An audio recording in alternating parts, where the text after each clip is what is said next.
Good morning all of you, this is ज्योति।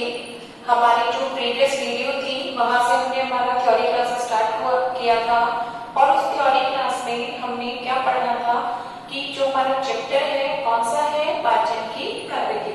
कि हमारा जो चैप्टर हमने स्टार्ट किया है वो है पाचन की कार्यकी, यानी कि जो भी हम भोजन खाते हैं उस भोजन का पाचन किस तरीके से होता है। तो फर्स्ट जो वीडियो थी या हम कहें हमारी जो प्रीवियस वीडियो थी उसमें हमने देखा कि जो फूड होता है वो फूड कैसा है। फूड एक तरीके से कार्बनिक और अकार्बनिक पदार्थों का मिक्सचर होता है।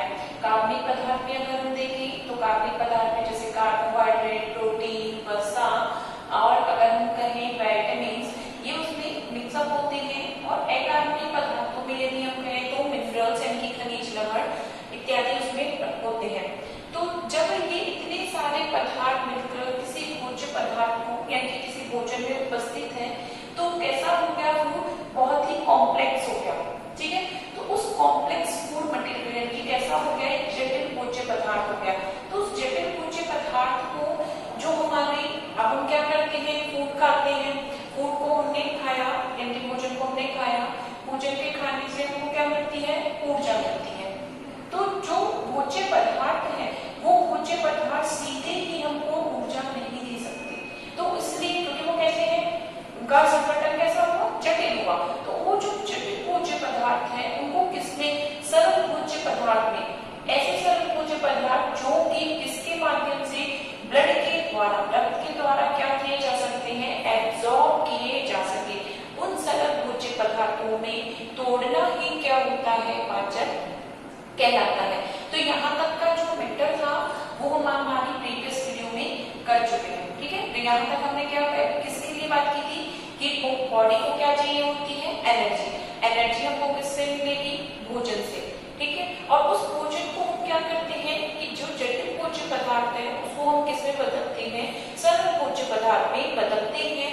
और बदला किसके माध्यम से जाता है, पाचन के माध्यम से। तो यही क्या कहलाती है, हमारी पाचन की कार्यकी कहलाती है। अब यहाँ से अगर हम एक तरीके से सिंपल डेफिनेशन देखें किसकी, पाचन की, तो पाचन की डेफिनेशन आती है और ये आपके शॉर्ट क्वेश्चन में पूछा जा सकता है कि पाचन क्या है। तो पाचन की सिंपल सी डेफिनेशन क्या है कि जटिल भोज्य पदार्थों को छोटे छोटे भोज्य पदार्थों में बदलना ताकि वो क्या किए जा सके, आसानी से एब्जॉर्ब या हम कहें अवशोषित किए जा सके। वो क्रिया ही क्या कहलाती है, पाचन कहलाती है। अगेन कि जटिल भोज्य पदार्थों को सरल भोज्य पदार्थों में बदलना ताकि वो क्या किए जा सके, आसानी से अवशोषित किए जा सके, वो क्रिया क्या कहलाती है, पाचन कहलाती है। तो जो पाचन तंत्र होता है उस पाचन तंत्र में, ठीक है, तो यहाँ क्या हुआ, एक तरीके से पाचन की क्रिया जो होगी वो किसमें, पूरा, कि ऐसा नहीं है पर्टिकुलर कोई एक अंग या कोई संरचना इस पाचन का कार्य करती है। बहुत सारी संरचनाएं मिलकर ही इसका क्या करती है, पाचन का कार्य करती है। जब ये बहुत सारी संरचनाएं आपस में मिलकर पाचन का कार्य कर रही है तो वो क्या बना रही है, एक तरीके से पाचन तंत्र बनाती है। तो पाचन तंत्र जो होता है उस पाचन तंत्र में मुख्य रूप से दो पार्ट भाग लेते हैं। ठीक है, जो पाचन तंत्र है उसको मुख्य रूप से हम जो कहें तो क्या करते हैं, दो पार्ट्स में या दो भागों में डिवाइड करती है। तो पहला जो भाग आता है वो आता है आहार नाल। ठीक है, डाइजेस्टिव ट्रैक्ट भी इसको बोलते हैं, आहार नाल या एलिमेंट्री कैनाल इसको बोलते हैं। और जो सेकंड पार्ट होता है वो होता है सहायक ग्रंथियां।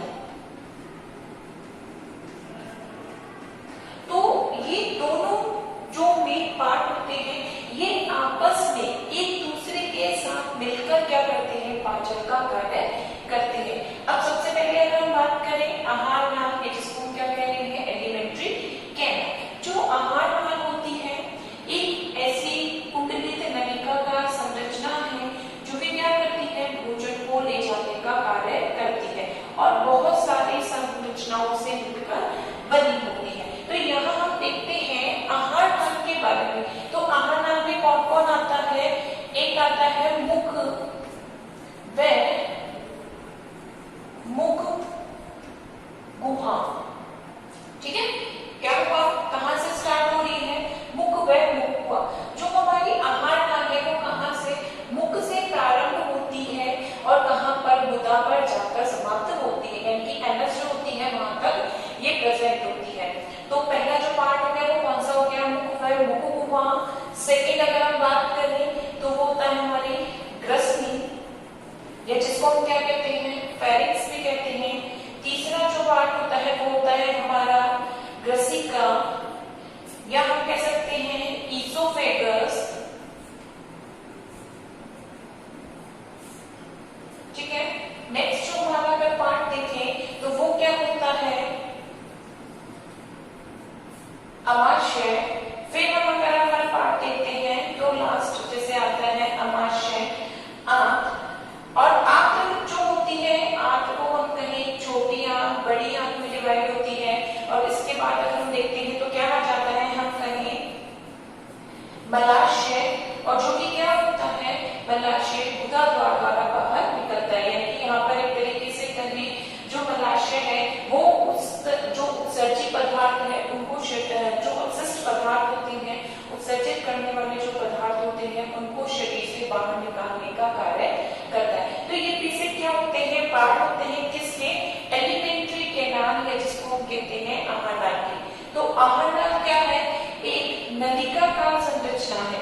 ठीक है, क्या होगा कि जैसे हमारा माउथ है, माउथ से स्टार्ट होगी तो मुख से स्टार्ट हुई, और मुख से स्टार्ट कर कहां जाती है, गुदा द्वार तक जाती है। एक लंबी कुंडली नलिका का संरचना होती है जो कि क्या करती है, भोजन को ले जाने का कार्य करती है। अब ये तो क्या हो गए, ये वो संरचना है जो कि जो भी फूड मटेरियल हमने खाया है, यानी जो भोज्य पदार्थ हमने लिया है उसको क्या करते हैं, वन बाय वन अलग अलग अंग या संरचना में भेजने का कार्य करते हैं। अब ये क्या हो गई, सहायक ग्रंथियां, यानी कि ये वो संरचनाएं होती हैं जहां पर भोजन जाता नहीं है। जैसे अगर हम बात करें यहाँ पर सहायक ग्रंथियों में आती है, पहली बात करें लाल ग्रंथियां। ठीक है, लाल ग्रंथियां। सेकेंड हम बात करें यकृत, जिसको हम लीवर भी कहते हैं। लीवर में ये जो पार्ट होता है वो होता है पित्ताशय या गॉलब्लैडर, और अग्नाशय। तो ये वो संरचनाएं हैं, या हम कहें ये वो चीजें हैं, वो ऑर्गन हैं जहां पर भोजन जाता नहीं है, लेकिन फिर भी इनका काम क्या है, इनका काम है कि यहाँ पर ये भोजन को पचने में सहायता प्रदान करती है, इसलिए इनको क्या कहते हैं, हम सहायक ग्रंथियां कहते हैं। ठीक है, तो यहाँ पर इस तरीके से जो हमारा डाइजेस्टिव सिस्टम है उसको हम टू पार्ट्स में डिवाइड करते हैं। टू पार्ट्स में भी कि एक पार्ट किससे मिलकर बना है, आहारनाल, यानी कि एक नलिका जो कि क्या करती है, अपने विभिन्न अन्य संरचनाओं के माध्यम से भोजन को मुख से लेकर शरीर के विभिन्न भागों से होते हुए अपशिष्ट पदार्थों को बाहर निकालने का काम करती है। तो यहाँ पर इन संरचनाओं में भोजन का पाचन भी होगा, भोजन का अवशोषण भी होगा, और अब भोजन का क्या होगा, उत्सर्जन भी होगा। तो ये सारी जो पूरी क्रियाएं होंगी वो किसमें होंगी, इस पार्ट में होंगी, आहारनाल वाले पार्ट में। और ये जो संरचनाएं होंगी ये संपूर्ण पाचन की क्रिया में सहायता प्रदान करने का काम करती है। ठीक है, देखिए इसके बेसिक पार्ट में अब हम जो हमारा स्टार्ट कर रहे हैं वो कहां पर, हमारी आहारनाल से स्टार्ट करते हैं, और आहारनाल में भी सबसे कहां से स्टार्ट करेंगे, हम मुख से ये पार्ट स्टार्ट करते हैं। तो एक तरीके से भोजन का जो पाचन है कहां से स्टार्ट होता है, मुख से स्टार्ट होता है। ठीक है, तो हम अभी जो स्टार्ट कर रहे हैं वो क्या है, हमारी आहारनाल, और आहारनाल में भी कहां से स्टार्ट कर रहे हैं, मुख से। ठीक है, मुख, एंड देन इसके बाद करें मुख गुहा।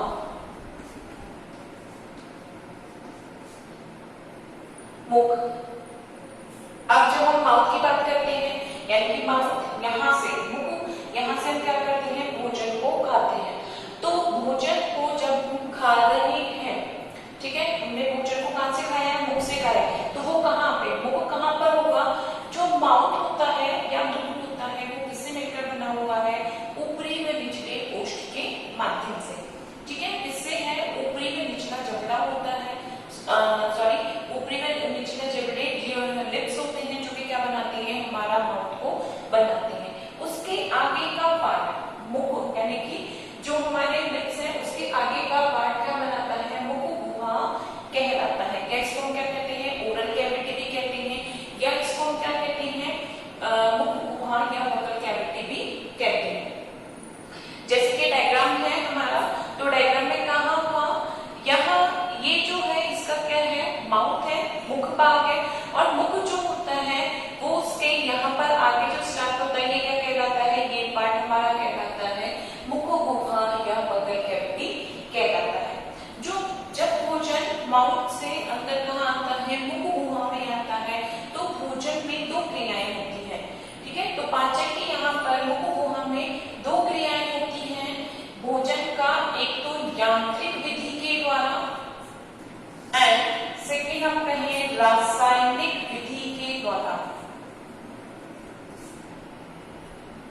यांत्रिक या हम कहें मैकेनिकल एंड रासायनिक यानी कि केमिकल, दो तरीके से क्या होता है? मैस्टिकेशन का प्रोसेस होता है। कैसे होता है? अब मुख गुहा में अगर हम पार्ट देखें तो मुख गुहा में क्या क्या मिलता है? मुख गुहा में हमारे मिलता है, मुख गुहा में हमारी संरचना क्या क्या है? मुख गुहा में है दांत यानी कि टीथ। इसके अलावा मुख गुहा में क्या होती है? जीवा। टीथ किस पे लगे होते हैं? जबड़ों पे। ठीक है, जबड़े टीथ है, फिर क्या होती है? जीवा होती है, और जीवा में क्या होता है? इसके अलावा यहाँ पर पाई जाती है लार ग्रंथियां। क्या क्या उपस्थित है वोकल कैविटी या हम कहें मुख गुहा में? जबड़े, जबड़ों पर क्या लगे हुए हैं? टीथ यानी कि दांत। दांत के साथ साथ यहाँ पर क्या पाई जाती है? गुहा, सॉरी जीवा कैसी है? मस्कुलर या हम कहें पेशीयुक्त संरचना पाई जाती है जिसको हम क्या कहते हैं? जीवा होती है। और इसके साथ साथ इसमें क्या पाई जाती है? लार ग्रंथियां पाई जाती है। और ये सभी संरचनाएं क्या करती है? यहाँ पर भोजन में क्या करती है? उसका यांत्रिक और रासायनिक पाचन करने का काम करती है। कैसे होता है ये प्रोसेस? तो इस प्रोसेस में क्या होता है कि जैसे ही भोजन कहाँ आता है? मुख में। मुख से कहाँ आया? मुख गुहा में। मुख गुहा में क्या करती है कि जो दांत है, अब दांत में अगर हम बात करें तो यहाँ पर दांत कितने प्रकार के होते हैं? 4 टाइप, 4 प्रकार के दांत पाए जाते हैं। कौन कौन से? कृतनक, रत्नक, अग्र चवर्णक, चवर्णक। 4 प्रकार के टीथ होते हैं जो कि कहाँ लगे हुए होते हैं? जबड़ों पर। ठीक है, जो हम कहें दांत कितने प्रकार के हैं? 4 प्रकार के। कौन कौन से होते हैं? कृतनक, रत्नक, अग्र चवर्णक और चवर्णक। 4 प्रकार के होते हैं। कौन कौन से? कृतनक है जिनको हम इंसाइजर कहते हैं, रत्नक या कैनाइन, अग्र चवर्णक, प्रीमोलर्स एंड चवर्णक मोलर। तो ये 4 प्रकार के टीथ होते हैं। इन 4 प्रकार के जो टीथ होते हैं इनको एक दंत सूत्र के द्वारा प्रदर्शित किया जाता है। जैसे कि अगर हम इसका सिंबलाइजेशन, ये क्या है? इंसाइजर, तो इनके लिए क्या यूज किया जाता है? आई। ये कैसे हैं? कैनाइन, तो इनके लिए क्या यूज किया जाता है? सी। ये कैसे हैं? प्रीमोलर्स, तो इनके लिए क्या यूज किया जाता है? पी से इसको डिनोट करते हैं। ये कैसे हैं? चवर्णक या हम कह सकते हैं मोलर्स, तो इनको टीथ को क्या कहते हैं? एम से डिनोट किया जाता है। तो यहाँ पर इनका क्या, इन दांतों को जो प्रदर्शित किया जाता है वो किसके माध्यम से किया जाता है? दंत सूत्र या डेंटल फॉर्मूला के आधार पर इनको प्रदर्शित किया जाता है। और वो डेंटल फॉर्मूला कैसे होगा? वो डेंटल फॉर्मूला होता है हमारा क्योंकि जो हमारे दांत है, ठीक है, डॉक्टर मनुष्य में हम देखते हैं कितने होते हैं, 32 दांत होते हैं, 32 हैं। और कैसे होंगे ये जो दांत है 32 दांत आधे आधे के ग्रुप में, यहाँ पे आधे आधे के सेट में ऊपरी व निचले जबड़े पर उपस्थित होते हैं। तो इसमें हम कहें I upon I, C upon C, T upon P and M upon M multiply by 2, इस तरीके से इनको कहा जाता है। तो यहाँ हम कहें इसमें क्या होते हैं,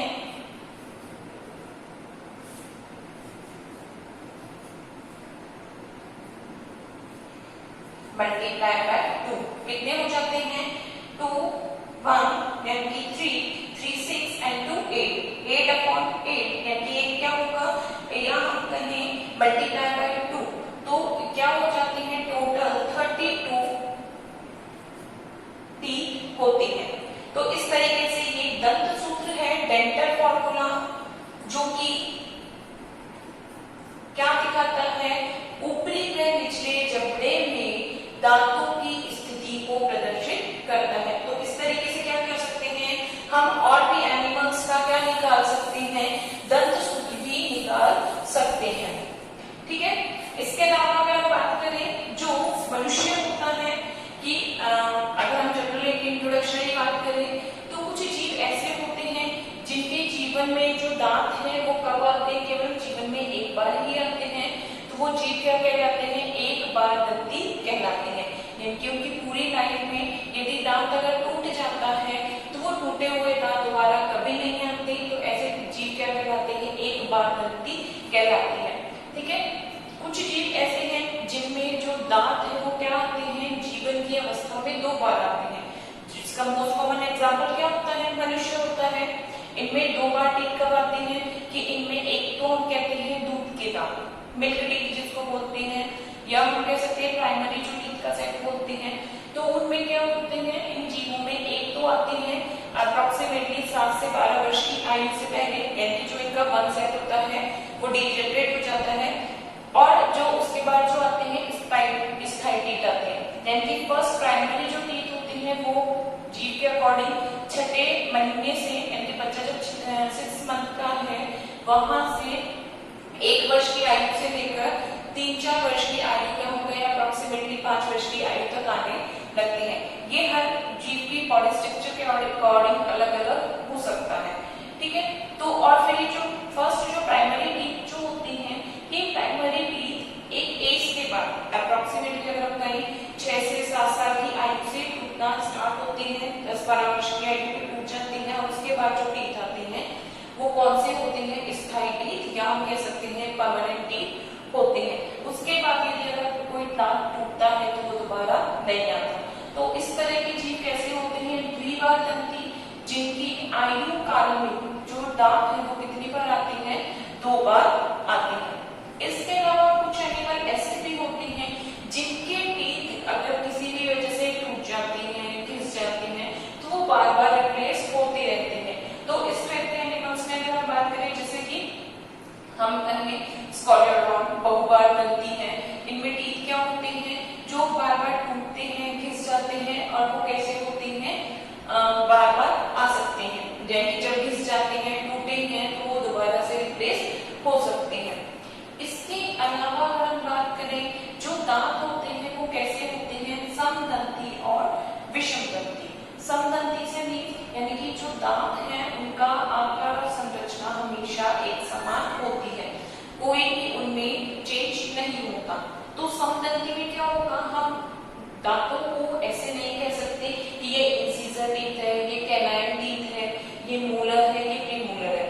तो उनमें इस तरह का कोई डिफरेंशिएशन या कोई विभेदन नहीं होता है, केवल कैसे होती है, सारे टीथ समान आकार व संरचना के होते हैं, ठीक है। उसके अलावा अगर हम बात करें सेकंड जो होते हैं विषमदंती, जैसे हमने अभी पढ़ा विषमदंती टीथ के बारे में। विषमदंती टीथों में कैसे हैं, जैसे कि इंसाइजर आगे के चौड़े होते हैं, कैनाइन कैसे होते हैं, नुकीले पहने या कह सकते हैं शार्प होते हैं। और जैसे हम कहें मोलर, प्रीमोलर सेट्स में प्रेजेंट, टू के ग्रुप्स में प्रेजेंट होते हैं। तो इस तरीके से इन तरह के जो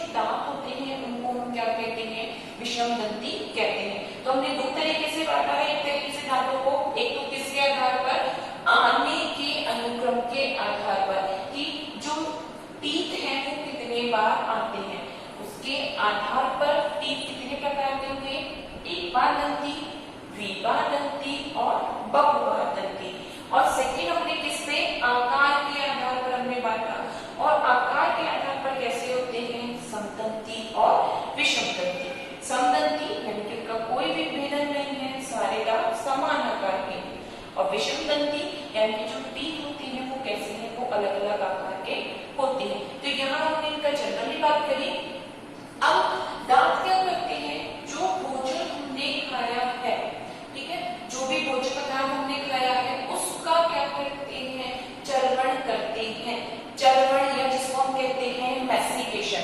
गुहा में क्या मिल रहे हैं, दांत। दांत क्या करते हैं, चर्वण, ठीक है, चर्वण करते हैं, चबाते हैं। ये दांत से क्या होता है, जो भी हमने बाइट लिया है उसको और छोटे टुकड़ों में तोड़ा जाता है। तो दांत तो क्या कर रहे हैं, चर्वण का कार्य करते हैं, ठीक है। इसके बाद क्या होता है, चर्वण तोड़ने का कार्य। और जो जीवा होती है, ये जीवा क्या करती है, क्योंकि जीवा के साथ क्या जुड़ी होती है, यहाँ पर लाल ग्रंथियां, वो किसका स्रवण करती है, लाल व जल का। क्योंकि लाल में क्या होती है, जल भी होती है, एंजाइम्स भी होते हैं, तो वो उनके माध्यम से लाल, जैसे इसमें क्या पाया जाता है, लारियम एमाइलेज, ठीक है, डायलिन या जिसको हम क्या कहते हैं, लारियम एमाइलेज होते हैं। ये क्या करता है, जो भोजन है उसको लसलसा बनाने का कार्य करता है। इसमें श्लेष्म भी होता है। तो जो जीवा है वो क्या कार्य कर रही है कि जो भोजन दांतों के द्वारा पीसा जा रहा है, मैकेनिकल प्रोसेस क्या हुआ, मैकेनिकल प्रोसेस हुआ दांत के माध्यम से कि भोजन को छोटे छोटे टुकड़ों में तोड़ा जा रहा है। और मैकेनिकल प्रोसेस के बाद उसमें केमिकली प्रोसेस क्या हुआ, यानी कि रासायनिक क्रिया क्या हुई कि जो लाल ग्रंथियां हैं वो क्या कर रही है, लारियम एंजाइम का स्रवण करती है। इसके अलावा उसमें श्लेष्म पाया जाता है, और साथ ही साथ क्या होता है, जल होता है, जिससे कि क्या होता है, भोजन कैसा हो जाता है, अधिक छोटे बारीक कणों में टूट जाता है, लसलसा हो जाता है, जो भी क्या करता है उसमें और क्या मिल जाता है, एंजाइम मिल जाता है, लारियम एमाइलेज, जो भी क्या करता है, भोजन को लसलसा और चिकना या केमिकली जब मिक्स करने का कार्य करता है। तो यहाँ पर इस तरीके से मुख में क्या होता है, भोजन का यांत्रिक व रासायनिक विधि से पाचन होता है। यांत्रिक विधि से होता है दांत के माध्यम से, और रासायनिक विधि से होता है किसके, लाल ग्रंथि के माध्यम से। और इस तरीके से भोजन को लाल ग्रंथि व दांत के माध्यम से छोटे बारीक कणों में बनाकर क्या किया जाता है, निगला जाता है। और निगलने के कार्य में सहायता कौन करती है, जीवा करती है। इसके अलावा अब हम अगर बात करें, जो हमारा मुख गुहा है, इस मुख गुहा में 4 प्रकार की लाल ग्रंथियां पाई जाती हैं, ठीक है। मुख गुहा में क्या होती हैं, 4 प्रकार की लाल ग्रंथियां पाई जाती हैं। पहले हमारा डायग्राम में कुछ चीजें देखती हैं।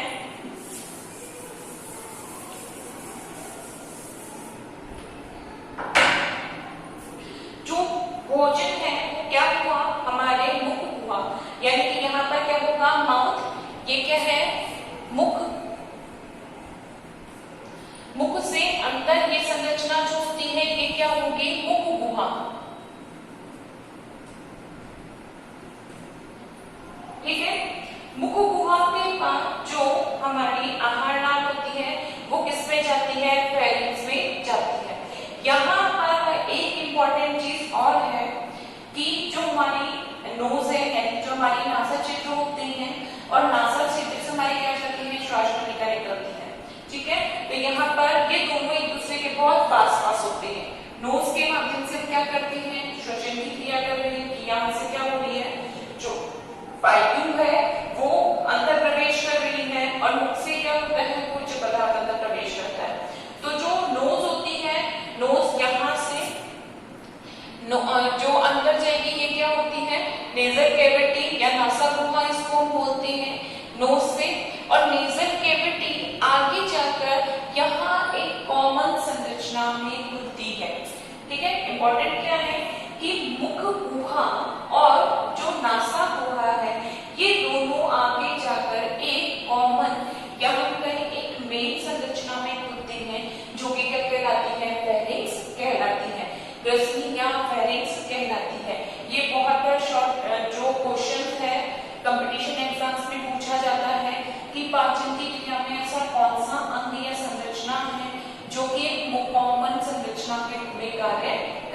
श्वसन की और पाचन की क्रिया में एक कॉमन संरचना के रूप में कार्य करता है। तो वो क्या होता है, हमारा फेरिंक्स होता है। कि फेरिंक्स से पहले मुख की तो क्या होती है, मुख गुहा या बकल कैविटी, और नोज की या हम कहें नासा छिद्र आगे किसमें खुलते हैं, नेजल कैविटी, या किसमें खुलते हैं, नासा गुहा में खुलते हैं। उसके बाद नोज से यानी कि नासा छिद्र के माध्यम से यहाँ क्या आती है, एयर आती है, और मुख के माध्यम से भोज्य पदार्थ आते हैं, वो कॉमनली किसमें आते हैं, फेरिंक्स में आते हैं। अब ये जो फेरिंक्स होता है, ये फेरिंक्स आगे जाके दो संरचनाओं में बंट जाता है। ठीक है, जैसे आगे जाके ये जो फेरिंक्स होती है वो क्या होती है, दो संरचनाओं में बढ़ जाता है। एक संरचना तो किसका बात करेगी, क्योंकि यहाँ से क्या जा रही है, ऑक्सीजन भी जा रही है, यानी कि वायु भी एंटर कर रही है। तो यहाँ पे क्या होगा, श्वसन की क्रिया के लिए एक संरचना किसमें कन्वर्ट हो जाती है, ट्रैकिया में। ठीक है, किसमें निकल जाती है, ट्रैकिया में। हम ट्रैकिया को यहाँ पर टच कर देख सकते हैं। यहाँ अगर हम करें, हमें नेक में ये जो ऊपर का ऊपर से टच करके हम जो संरचना देखते हैं, ये क्या है, हमारा ट्रैकिया। ठीक है, ये हमारा फूड पाइप नहीं है, क्या होता है, ट्रैकिया है। फूड पाइप इसके पीछे होता है क्या, क्योंकि पता है कैसे चले ट्रैकिया है, कि जब कभी भी किसी का गला दबाया जाता है तो सबसे पहले क्या होता है, सांस रुकती है, सांस लेने में प्रॉब्लम होती है, क्या लगता है, ट्रैकिया। तो यहाँ पर जो ऊपर का संरचना होती है, ये क्या है, ट्रैकिया। ठीक है, तो जो फेरिंक्स है वो आगे किसमें कन्वर्ट हुआ, यहाँ पर टू पार्ट्स में डिवाइड हो गया। एक हो गया इसमें ट्रैकिया में श्वास नली का पाइप हो गया, और सेकंड क्या होती है, ईसोफेगस होती है। ईसोफेगस वो संरचना है जो कि क्या करती है, फेरिंक्स को किससे, अमाशय से जोड़ने का कार्य करती है। और एक मोस्ट कॉमन चीज कि ईसोफेगस एक ऐसी संरचना है जो कि क्या करती है, डायफ्राम को भेदने का कार्य करती है। ये क्वेश्चन भी कॉम्पिटिशन एग्जाम्स में पूछा जाता है कि ऐसी कौन सी संरचना है जो कि डायफ्राम को भेदने का कार्य करती है। तो डायफ्राम को भेदने का कार्य कौन करती है, ईसोफेगस करती है। यहाँ पर ये जो ईसोफेगस होती है, किसका पार्ट है, एलिमेंट्री कैनाल का।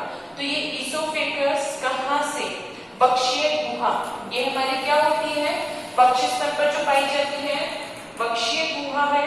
ये इस वक्षीय गुहा में क्या मिलते हैं, लंग्स, क्या हम कह सकते हैं, हमारे फेफड़े पाए जाते हैं। तो यहाँ एक तरीके से यहाँ क्या मिलते हैं, लंग्स मिलते हैं। और इसके नीचे ये जो संरचना मिलती है, ये क्या होता है, डायफ्राम होती है। तो ईसोफेगस इस वक्षीय गुहा से प्रवेश करके डायफ्राम को भेदती हुई किससे जुड़ती है, स्टमक या अमाशय से जुड़ी होती है। तो मुख कहाँ से स्टार्ट होती है हमारी एलिमेंट्री कैनाल, या आहार नाल, आहार नाल स्टार्ट होती है कहाँ से, मुख से। मुख से कहाँ जाती है, मुख गुहा में। मुख गुहा के बाद ये संरचना किससे जुड़ी होती है, फेरिंक्स से। फेरिंक्स के बाद की संरचना कौन सी होती है, ईसोफेगस होती है। और ईसोफेगस के बाद की जो संरचना होती है वो क्या होती है, अमाशय होता है। तो ये एक तरीके से अभी हमारा क्या होगा, थोरेसिक कैविटी तक का पार्ट हो गया, या वक्षीय गुहा तक का भाग हो गया, जो कि क्या कर रहा है, आहार नाल का पार्ट बना रहा है। अब हम मुख में जैसे देखें, मुख में हमने क्या क्या देखा, मुख में दांत हो गए, क्या हो गई, जीवा हो गई, और इसके अलावा क्या होती है, लाल ग्रंथियां पाई जाती हैं। अब लाल ग्रंथियां जो होती हैं, जैसे कि मैंने आपको बताया, लाल ग्रंथियां कितनी हैं, 4 प्रकार की लाल ग्रंथियां होती हैं। कौन कौन सी होती हैं, जैसे हम कहें इंफ्रा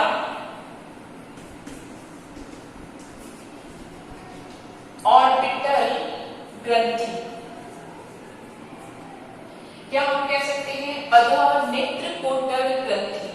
पहली जो ग्रंथि होती है कैसी है, इसको इंफ्रा ऑर्बिटल, या इसी को हम कहते हैं अधः नेत्र कोटल ग्रंथि।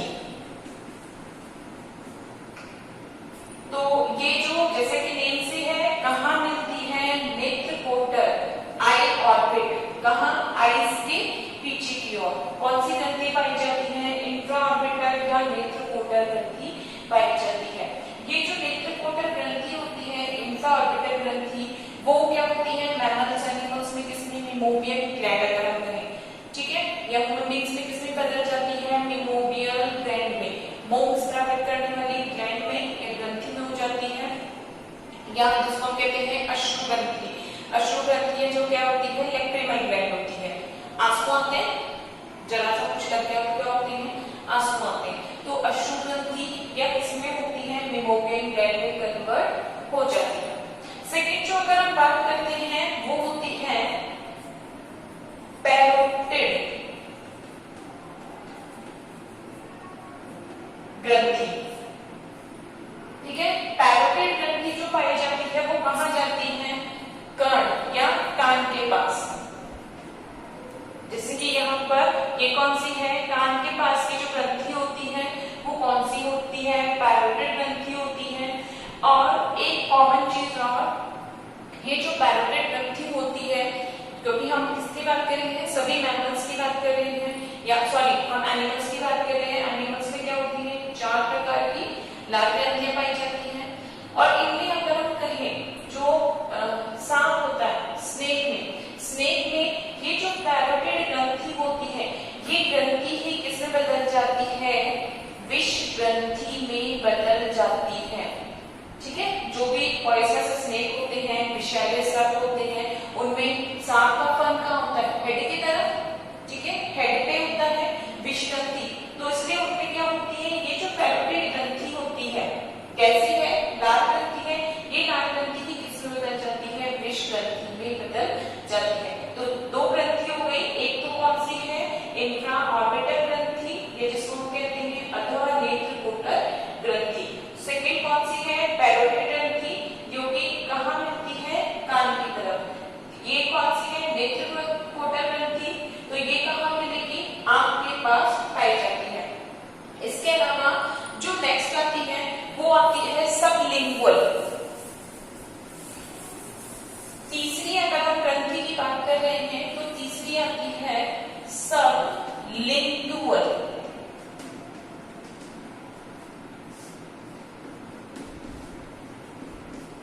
सबलिंगुअल ग्रंथि या हम कह सकते हैं अधजीवा ग्रंथि।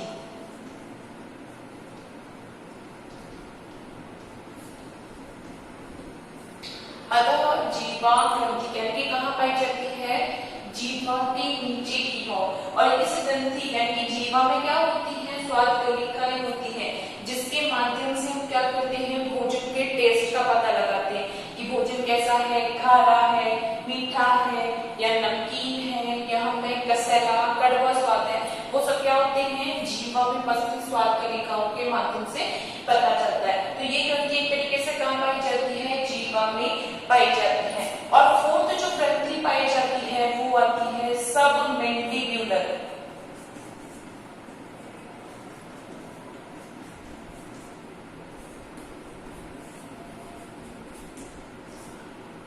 सबमेंडिबुलर ग्रंथि फर्स्ट, ये कहां मिलती है, ये पाई जाती है मैंडिबल के नीचे की तरफ। अब मैंडिबल क्या होता है, तो हमारा जो निचला जबड़ा होता है, ये निचला जबड़ा क्या होता है, हमारा मैंडिबल होता है।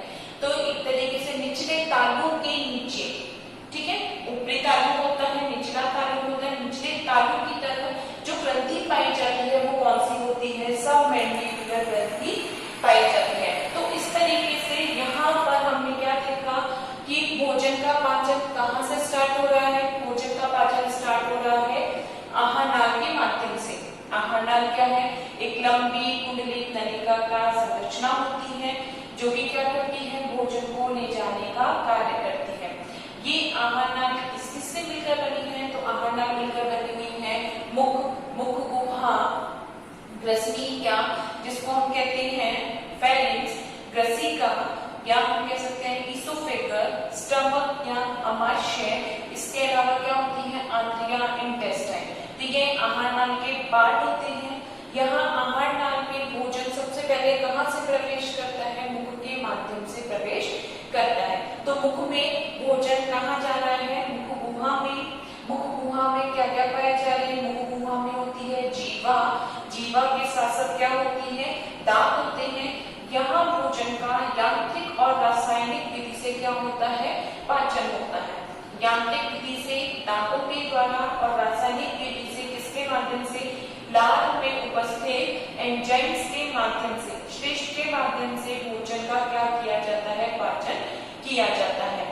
यहाँ भोजन को दांतों के माध्यम से चबाया जाता है यानी उसका चर्वण किया जाता है, मैसिकेशन जीवा के माध्यम से। जैसे जीवा क्या करती है कि लार ग्रंथियों से स्रावित लारीय एंजाइम जैसे टायरिन या लारीय एमाइलेज को भोजन के साथ मिलाने का कार्य करती है, जिससे भोजन क्या हो जाता है? थोड़ा सा लुब्धि के समान हो जाता है और उसको फिर जीवा भोजन को निगलने का कार्य भी करती है। तो इस तरीके से क्या होता है? भोजन मुख गुहा के माध्यम से किसमें प्रवेश करता है? पेरिस में प्रवेश करता है। तो यहाँ से आगे का जो टॉपिक है वो हमारे नेक्स्ट वीडियो में देखेंगे।